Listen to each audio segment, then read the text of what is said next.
factors inspiring patience and perseverance. It is natural for sensible and mild-tempered people to meditate deeply on the factors that inspired those early Muslims, that miraculous constancy and perseverance. It is normal to wonder how those people managed to tolerate unspeakable persecutions and stand fast in the face of tyrannical tortures. With respect to these questions, we deem it wise just to touch on those underlying reasons. Unshakable belief in Allah. The first and foremost factor is no doubt unshakable belief in Allah alone, coupled with a wonderful degree of perception of His attributes.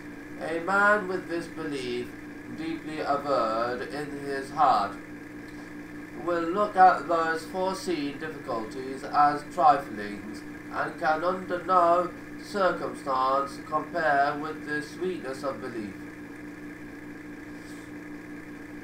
Then as for the forum, it passes away as scum upon the banks, while that which is for the good of mankind remains in the earth.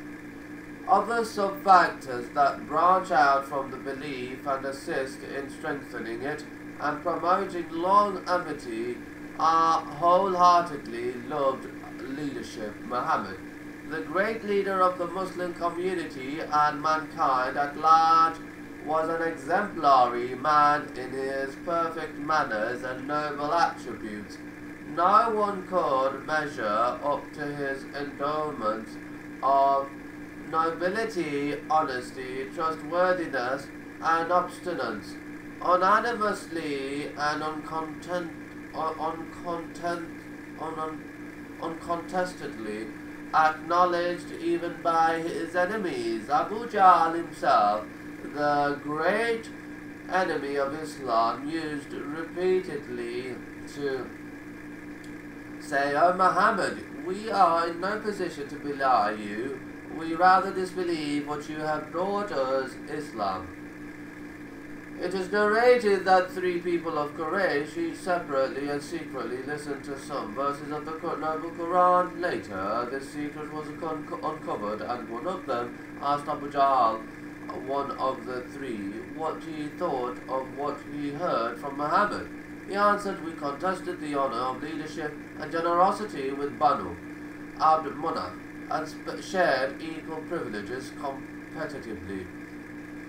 They then began to boast, saying that a prophet rose among them. One revelation came down upon from heavens. "I swear we will never believe in him." So Allah said, "It is not you that they deny, but it is the verses, the Quran of Allah, that the Zalimun polytheists and wrongdoers deny." One day the disbelievers of Quraysh levelled to him a cynical remark. 3 times he remained silent, but for the third one he remarked, "O Quraysh, slaughter is in store for you." They were taken aback, and ulterior fear filled their hearts to such an extent that the most hostile among them began to make up for their insult by the best friendly turns they could afford when they slung the entrails of a camel on him. While prostrating himself in prayer, he invoked Allah's wrath on them, and they immediately were caught in an inexpressible state of worry, and were almost convinced that they would be destroyed.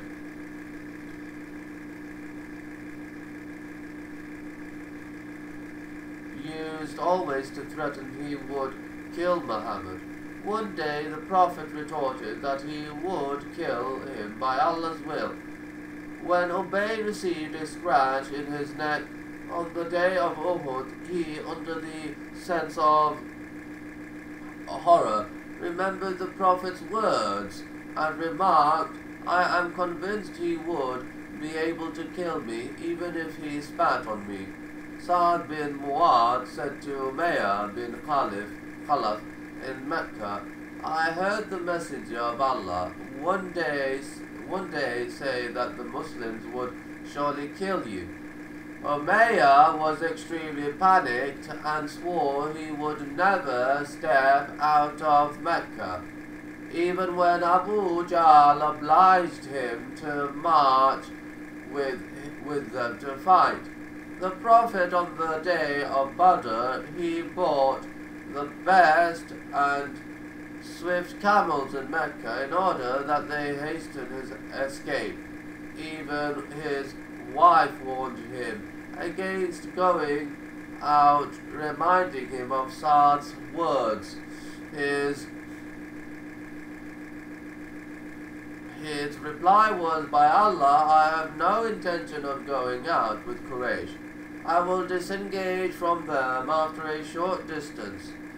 That was the clear sense of horror and terror haunting his enemies. Wherever they were, his friends and companions, on the other hand, held him dearest to them, and he occupied the innermost cells of their hearts. They were always ready to defend him and secure his well-being, even at the risk of their lives. One day, Abu Bakr bin Abi Quhafa was severely beaten by Utbah, a terrible polytheist. His whole body was almost bleeding, and he was on the verge of death. Yet when his people took him back home extremely indignant at his misfortune, he swore he would never eat or drink anything until they had told him about the well-being of his noble companion, Muhammad. That was the spirit of selflessness and sacrifice that characterized the behavior of those early companions. The sense of responsibility, the Earth companions were fully aware of the daunting responsibility they were expected to shoulder. They were also convinced that those charges were inescapable, even though they were being persecuted for fear of the far-reaching ramifications and the horrible impact that humanity would suffer in case they shirked their obligations. Unwavering belief in the truth of the hereafter, this was the cornerstone that strengthened their sense of responsibility. There was a deep certainty established through the light of their religion that one day they would have to rise on the day of resurrection and account for all worldly deeds, small or big. They were sure that their future in the other world would depend wholly on their acts in their provisional life on earth, either to everlasting garden paradise or perpetual chastisement. In hell, their whole life was divided between hope for Allah's mercy and fear of His punishment.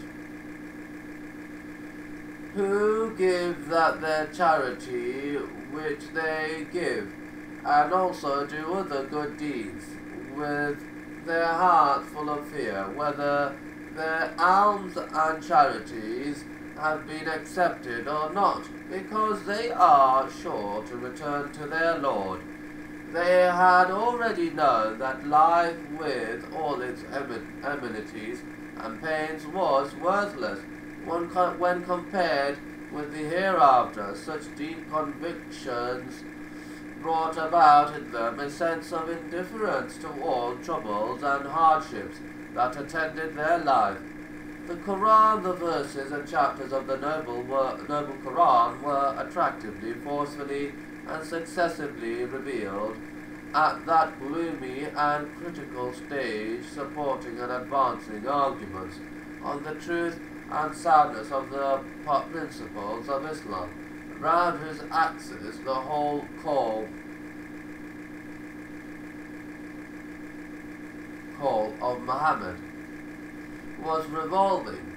They constituted the immune basis upon which the best and most wonderful, divinely dressed, decreed society was to be established. The Quranic verses served also to excite the feelings of the believers, strengthen themselves on their course of patience and endurance, and introduce them to the most purposeful examples and suggestive instructions. Or think you that you will enter paradise without such trials as came to those who passed away before you? They were afflicted with severe poverty and ailments, and were so shaken that even the messenger and those who believed along with him said, When will come the help of Allah? Yes, certainly, the help of Allah is near. Alif Lam Mim. Do people think that they will be left alone because they say, We believe and will not be tested? And we indeed tested those who were before them. And Allah will certainly make it known the truth of those who are true, and will certainly make it known the falsehood of those who are